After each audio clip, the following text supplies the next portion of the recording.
Welcome back to another edition of Talking Ball. And today we are going to be previewing Syracuse ahead of the 2024-25 season. And it's Coach Autry's second year at the helm. Hard to believe that this will be 2 years removed from Coach Boeheim. And it was a very different looking Syracuse team on the defensive end of the court. They did mix in some 2-3 zone, but it was a mostly man-to-man based team. They went 20-12 last year, 11-9, which was tied for fifth in the ACC, and they went 0-1 in the ACC tournament and did not make the NCAA tournament. So, look, I thought it was a pretty solid year for Syracuse. They just unfortunately didn't quite have enough big wins or enough wins in general to get them into the NCAA tournament picture. And they had a good team headlined by Judah Mintz, Malik Brown, J.J. Starling, Chris Bell, Kadir Copeland. Like, they had some really good players. I think the injury to Naheem McLeod was not helpful. He gave them a real shot blocking presence, whereas Malik Brown could play center. He's not a shot blocker. He's more of a guy who gets steals and deflections and is just in the right places. So they didn't have that other look that they could provide teams. So without further ado, let's start turning the page to this season. So we'll go over the roster, starting lineup and rotation, and then I'll give you guys the schedule and my prediction for Syracuse this season. So who's gone, who's back, and who's new? Well, Judah Mintz went on to the NBA draft. He had a great year last season, averaging 18 points, 4 assists, about 2 steals per game. And he's going to be, tough to replace. I thought he was really good for them last season. Malik Brown also thought was excellent. As a Duke fan, he had a great game in the game at Durham and then ended up transferring to Duke. Kadir Copeland, he is a good player. He just is kind of like a unique kind of player in the sense he's a bigger wing, not a great shooter, but can pass. So it's just trying to figure out his fit. His fit wasn't great on last year's team. I kind of see why he transferred, but I thought he was a good college player. Justin Taylor got a lot of minutes for them last season, and just didn't kind of live up to those minutes, I would say. And Benny Williams, I know he left technically mid-year last season, but I'll include him here as to who's gone. Now, who's back? J.J. Starling is back. He averaged 13 points per game last season, and I expect him to be the leading scorer on this year's team. Chris Bell is back. He's a great wing shooter.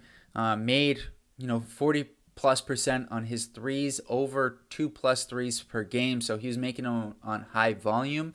Naheem McLeod mentioned his shot blocking presence. Hopefully he'll be back ready to go. That's what I believe based off of what I saw. He'll be ready to go by the start of the season. And Kyle Cuff, who was a reserve guard for Syracuse last season. So who's new? The big prize, we'll go through the 2 freshmen here and then get into the transfers, is Donnie Freeman, who is a 6'9" forward, ranked 15th in the class. I expect big things from Donnie Freeman. I think he's going to be a really important piece for this Syracuse team. Elijah Moore comes in as a 6'4", what looks to be like a combo guard, ranked 58th in the class. You've got 2, highly ranked, and especially Freeman, a guy who could be an impact player as freshman, which is awesome for a program like Syracuse. Then they have 4 transfers coming in. Lucas Taylor is a 6'5", guard, wing from Georgia State, and he averaged 14 points, 3 rebounds, shot about 35% from 3. He did shoot about 6 attempts, so he was getting them up there. Daquan Carlos is an interesting player to me, 6-foot point guard from Hofstra, averaged 10 points, 6 assists, and 4 rebounds. Not a great shooter, really inside or outside, but certainly a playmaker at 6 assists per game. Jair Davis is a 6'7" forward coming in from Delaware.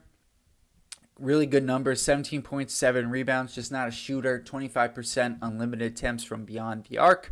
And Eddie Lampkin, listed at 6'11", I don't know. I don't think he's quite that tall, but he's certainly 270 plus pounds from Colorado.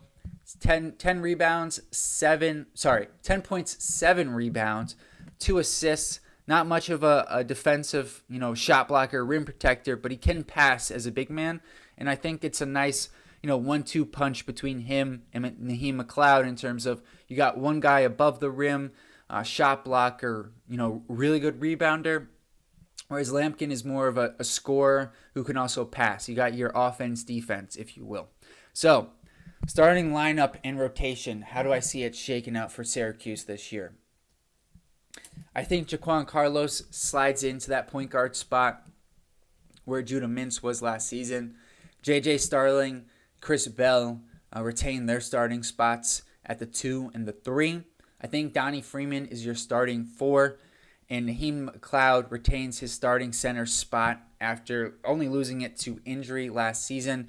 He's going to play like 15, 16 minutes a game is my guess. So A. Lampkin's going to get plenty of playing time off the bench as your 6th man.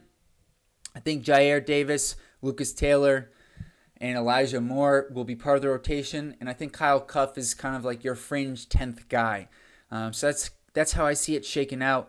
I like how the team fits together. At first, looking at who they lost, without seeing everybody that they brought in, I was a little bit concerned for Syracuse this year, but I really like the pieces they were able to bring in and how they seem to fit together, at least on paper. So this team seems to be maybe not a lot better than last year, but I think the pieces fit together maybe a little bit better. They've got a little bit better shooting to go along with, Chris Bell was really their lone consistent three-point shooter last year.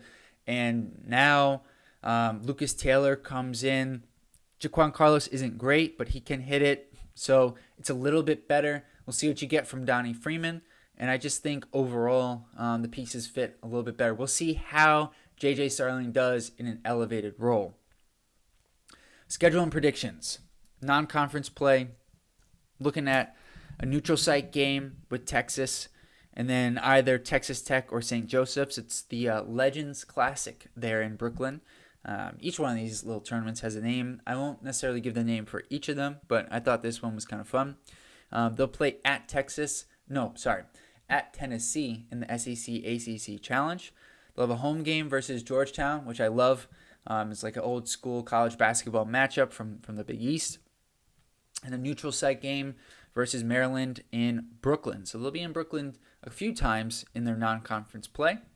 Conference games, their home and away series are with Boston College, Pittsburgh, and Notre Dame.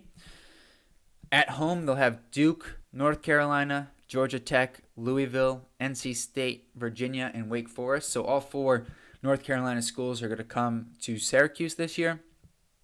And they'll have to go to California and Texas to take on the new ACC teams in Cal, SMU, and Stanford, along with road games to Clemson, Florida State, Miami, and Virginia Tech. So, look, I think it kind of shook out well. They got the North Carolina schools come to them. Unfortunately, they do have to take the road trips to California and Texas. But I think this team is going to be slightly better or pretty much the same to last season. I like the pieces they brought in. I think there's a little bit more synergy.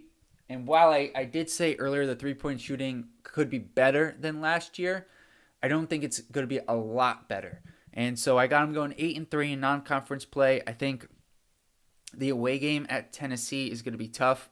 And I could see them dropping one of...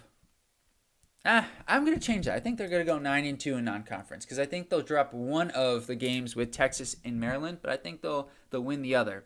And I think they can beat Texas Tech or St. Joseph's or Georgetown. Definitely Georgetown, although they'll be better this year. 9-2. I'll round it up. I'm going 12-8 in conference play, which gets them to 21-10 in the regular season, which I think is going to put them on the bubble. Their non-conference play is tough. If they beat Tennessee at Tennessee, that's going to be a huge win for them. And the ACC just doesn't get the same respect from the metrics that it has in years past. So although 21-10 is an outstanding record, and 5 years ago, if that was your record in the ACC, that would get you in the tournament. Nowadays, you're probably on the bubble, and that's where I see them at. So I'm curious, how do you guys think Syracuse is going to do this year? Leave it in the comments below. If you're new, subscribe to the channel for college basketball and then NBA draft content. Like the video, share it with your friends. I'll see you guys next time. Peace.